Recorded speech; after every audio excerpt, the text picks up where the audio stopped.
সবাইকে স্বাগত জানাচ্ছি। আমি ফিরোজ তোহা। শুরুতেই সংবাদ শিরোনাম জানিয়ে দেব এই মুহূর্তে হাতে পাওয়া সর্বশেষ গুরুত্বপূর্ণ আপডেট বাংলা সংবাদ। শুরুতেই জানাবো, ভারত গভীর ষড়যন্ত্রে মেতে উঠেছে, দেশবাসীকে সতর্ক থাকতে হবে।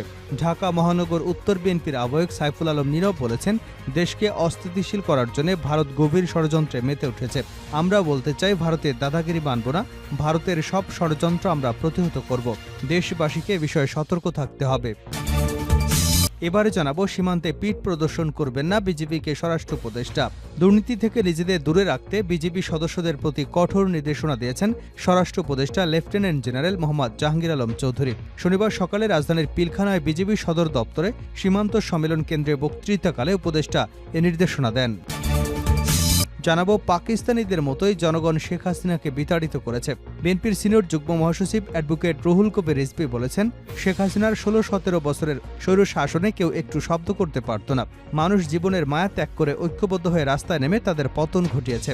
যেমনিভাবে ব্রিটিশদের তাড়িয়েছে ১৯৭১ সালে, পাকিস্তানিদের তাড়িয়েছে, ঠিক তেমনি ৫ই অগাস্ট শেখ হাসিনাকে দেশ থেকে বিতাড়িত করেছে। এদিকে ওবায়দুল কাদেরকে ৪৮ ঘণ্টার মধ্যে আটকের দাবি। গণঅধিকার পরিষদ নোয়াখালী জেলার প্রতিনিধি সভায় ওবায়দুল কাদেরকে ৪৮ ঘণ্টার মধ্যে আটকের দাবি জানানো হয়েছে। জানিয়ে দেব, মাস্তান, চাঁদাবাজ, দখলদারদের জায়গা বিএনপিতে নেই। বিএনপির স্থায়ী কমিটির সদস্য আমির খসরু মাহমুদ চৌধুরী বলেছেন, মাস্তান, চাঁদাবাজ, দখলদারদের জায়গা বিএনপিতে নেই। আগামীর রাজনীতি হবে নতুন প্রজন্মের প্রত্যাশা পূরণে। শনিবার দুপুরে খাগড়াছড়ির দীঘিনালা ছোট মেরুং উচ্চ বিদ্যালয় মাঠে আয়োজিত কেন্দ্রীয় স্বেচ্ছাসেবক দলের ত্রাণ বিতরণ অনুষ্ঠানে তিনি এসব কথা বলেন। এবং সর্বশেষ জানাবো আন্তর্জাতিক সংবাদ। মণিপুরের সংঘর্ষে নিহত ৬, আকাশে উঠছে ড্রোন, আরও হামলার আশঙ্কা। ভারতের উত্তর পূর্বাঞ্চলে মণিপুর রাজ্যে জিরিবাম ও বিষ্ণুপুর জেলায় একের পর এক ড্রোন ও রকেট হামলার ঘটনায় তীব্র আতঙ্ক ছড়িয়ে পড়েছে। এসব হামলা গোলাগুলির ঘটনায় অন্তত ৬ জন নিহত হয়েছেন এবং বেশ কয়েকজন আহত হয়েছেন। স্থানীয় বাসিন্দারা জানান, আকাশে ক্রমাগত ড্রোন উঠতে দেখে তারা চরম ভীতিকর পরিস্থিতিতে আছেন। ভারতের রাষ্ট্রায়ত্ত বার্তা সংস্থা প্রেস ট্রাস্ট অব ইন্ডিয়াকে স্থানীয় কর্মকর্তারা জানান, শুক্রবার রাতে বিষ্ণুপুর এবং ইম্ফল পূর্ব জেলায় বহু ড্রোন দেখা গেছে, যা বাসিন্দাদের মধ্যে চরম আতঙ্ক সৃষ্টি করেছে। এতক্ষণ শিরোনাম শুনছিলেন, এবার বিস্তারিত। প্রিয় দর্শক, আপনি যদি এই চ্যানেলে নতুন হয়ে থাকেন, ভিডিওটি দেখতে দেখতে চ্যানেলটি সাবস্ক্রাইব করে আমাদের সঙ্গে থাকুন। আর এই ভিডিও সম্পর্কে আপনি আপনার মূল্যবান মতামতটি কমেন্ট বক্সে জানিয়ে দিন। আর হ্যাঁ প্রিয় দর্শক, জানিয়ে দিন ভিডিওটি কোথা থেকে দেখছেন। ভারত গভীর ষড়যন্ত্রে মেতে উঠেছে, দেশবাসীকে সতর্ক থাকতে হবে। ঢাকা মহানগর উত্তর বিএনপির আহ্বায়ক সাইফুল আলম নীরব বলেছেন, দেশকে অস্থিতিশীল করার জন্য ভারত গভীরভাবে ষড়যন্ত্রে মেতে উঠেছে। আমরা বলতে চাই, ভারতের দাদাগিরি মানব না, ভারতের সব ষড়যন্ত্র আমরা প্রতিহত করব। দেশবাসীকে এ বিষয়ে সতর্ক থাকতে হবে। দুপুরে শেখ হাসিনা এবং তার দোসরদের শাস্তির দাবিতে রাজধানীর আগারগাঁওয়ে র্যাব অফিসের সামনে বিক্ষোভ মিছিল পূর্ব সমাবেশে তিনি এসব কথা বলেন। নীরব বলেন, ভারতের সবচেয়ে বড় পণ্য শেখ হাসিনা দেশ ছেড়ে ভারতে পালিয়েছে। তাকে দ্রুত দেশে ফিরিয়ে এনে শাস্তি দেওয়া হোক, কারণ আওয়ামী লীগের প্রেতাত্মারা বসে নেই, তারা নানাভাবে বিভিন্ন কৌশলে ষড়যন্ত্র করছে। ভারতীয় আগ্রাসনের বিরুদ্ধে সজাগ থাকতে হবে। ৫ই অগাস্ট স্বৈরাচার শেখ হাসিনার বিদায় হলেও তাদের প্রেতাত্মারা এখনও চক্রান্ত করছে। তিনি বলেন, বিগত ফ্যাসিস্ট সরকার গত ১.৫ যুগ ধরে বিরোধী মতের লাখ লাখ মানুষের উপর হত্যা, গুম, জুলুম, নির্যাতন চালিয়েছে। এই জুলুমের সবচেয়ে বড় শিকার হয়েছে বিএনপি নেতাকর্মীরা। নীরব আরও বলেন, পুরাতন জঞ্জাল নতুন প্রজন্ম সরাবে। আমরা পরিষ্কারভাবে বলতে চাই, ফ্যাসিস্ট হাসিনাকে সরিয়ে আমরা এখানে এসেছি। প্রতিবাদী তারুণ্য কাজে লাগিয়ে আমরা এগিয়ে যাব। তিনি বলেন, ছাত্র জনতার সাধারণ জনগণ সবাই মিলে রক্ত দিয়ে তুমুল আন্দোলনের মধ্য দিয়ে ফ্যাসিবাদ সরকারকে শুধু পতনই করেনি, লণ্ডভণ্ড করে দিয়েছে। এ আন্দোলন হয়েছিল বাংলাদেশের মানুষের একটি নতুন প্রেক্ষাপট দেওয়ার জন্য। আমাদের নেতা তারেক রহমান নির্দেশ আছে, যদি দলের কেউ কোনো চাঁদাবাজি, নাশকতা, অপরাধমূলক কাজের সঙ্গে জড়িত থাকেন, তার দায়ভার দল নেবে না। অপরাধী যত বড় নেতাই হোক না কেন, তাকে দল থেকে আজীবনের জন্য বহিষ্কার করা হবে। এমন কোনো কাজ করা যাবে না যে জনগণের আস্থা নষ্ট করে দলের ভাবমূর্তি নষ্ট হয়। সীমান্তে পিঠ প্রদর্শন করবে না বিজেপিকে স্বরাষ্ট্র উপদেষ্টা। দুর্নীতি থেকে নিজেদের দূরে রাখতে বিজেপি সদস্যদের প্রতি কঠোর নির্দেশনা দিয়েছেন স্বরাষ্ট্র উপদেষ্টা লেফটেন্যান্ট জেনারেল মোহাম্মদ জাহাঙ্গীর আলম চৌধুরী। শনিবার সকালে রাজধানীর পিলখানায় বিজেপি সদর দপ্তরে সীমান্ত সম্মেলন কেন্দ্রে বক্তৃতাকালে উপদেষ্টা এ নির্দেশনা দেন। উপদেষ্টা বলেন, দুর্নীতিকে কোনো অবস্থাতেই সহ্য করা হবে না। যারা ঘুষ ও দুর্নীতির সঙ্গে জড়িত তাদের বিরুদ্ধে কঠোর শাস্তিমূলক ব্যবস্থা গ্রহণ করা হবে। তিনি বলেন, বিজেপিকে আইন অনুযায়ী কাজ করতে হবে। লেফটেন্যান্ট জেনারেল মোহাম্মদ জাহাঙ্গীর আলম চৌধুরী বলেন, সীমান্ত সুরক্ষা ও চোরাচালান প্রতিরোধে বিজেপির মূল দায়িত্ব। তিনি এ সময় বিজেপিকে পেশাদারিত্বের সঙ্গে নিজেদের দায়িত্ব পালন করবার আহ্বান জানিয়েছেন। ফেলানির মতো হত্যাকাণ্ড আর দেখতে চাই না উল্লেখ করে উপদেষ্টা বলেন, সীমান্তে পিঠ প্রদর্শন করবে না, নিজেদের অর্পিত দায়িত্ব পালন করুন। অনুষ্ঠানে বিজেপি মহাপরিচালক মেজর জেনারেল আশরাফুজ্জামান সিদ্দিকী সহ বিজেপি সদর দপ্তরের ঊর্ধ্বতন কর্মকর্তা বৃন্দ এবং ভিডিও টেলিকনফারেন্সের মাধ্যমে বিজেপির সকল region commander, sector commander, battalion commander সহ অন্য কর্মকর্তারা উপস্থিত ছিলেন। পাকিস্তানিদের মতোই জনগণ শেখ হাসিনাকে বিতাড়িত করেছে রিজভী। বিএনপির সিনিয়র যুগ্ম মহাসচিব রুহুল কবির রিজভী বলেছেন, শেখ হাসিনার ১৬-১৭ বছরের স্বৈর শাসনে কেউ একটু শব্দ করতে পারত না। মানুষ জীবনের মায়া ত্যাগ করে ঐক্যবদ্ধ হয়ে রাস্তায় নেমে তাদের পতন ঘটিয়েছে। যেমনিভাবে ব্রিটিশদের তাড়িয়েছে, ১৯৭১ সালে পাকিস্তানিদের তাড়িয়েছে, ঠিক তেমনি ৫ই আগস্ট শেখ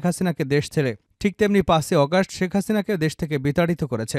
শনিবার নর্থ-ইস্ট অ্যাসোসিয়েশন অব বাংলাদেশের ২১তম প্রতিষ্ঠা বার্ষিকী উপলক্ষে শেরেবাংলা নগরে সাবেক রাষ্ট্রপতি জিয়াউর রহমানের মাজারে পুষ্পার্ঘ্য অর্পণ শেষে তিনি এসব কথা বলেন। রুহুল কবির রিজভী বলেন, শেখ হাসিনার ১৬-১৭ বছরের স্বৈর শাসনে কেউ একটু শব্দ করতে পারত না। বাংলাদেশের মানুষ কি চাইত আর কি চাইত না শেখ হাসিনা তার ধার ধারত না। মানুষের পিঠ দেওয়ালে এমনভাবে ঠেকিয়ে দিয়েছিল যে মানুষ তার জীবনের মায়া না করে তার পতনের জন্য ঐক্যবদ্ধভাবে রাস্তায় নেমেছিল। তিনি বলেন, যারা নিজের দেশের জনগণের উপর অত্যাচার করে, হত্যা করে, আয়নাঘর বানিয়ে বছরের পর বছর আটকে রাখে, তারা দেশ পরিচালনা করবে কিভাবে? কিছুদিন পুলিশ দিয়ে হত্যা গুম করে দেশ পরিচালনা করেছে, কিন্তু মানুষের জীবনের মায়া ত্যাগ করে ঐক্যবদ্ধ হয়ে রাস্তায় নেমে তাদের পতন ঘটিয়েছে। যেমনিভাবে ব্রিটিশদের তাড়িয়েছে, ১৯৭১ সালে পাকিস্তানিদের তাড়িয়েছে, ঠিক তেমনি ৫ই আগস্ট শেখ হাসিনাকে দেশ থেকে বিতাড়িত করেছে।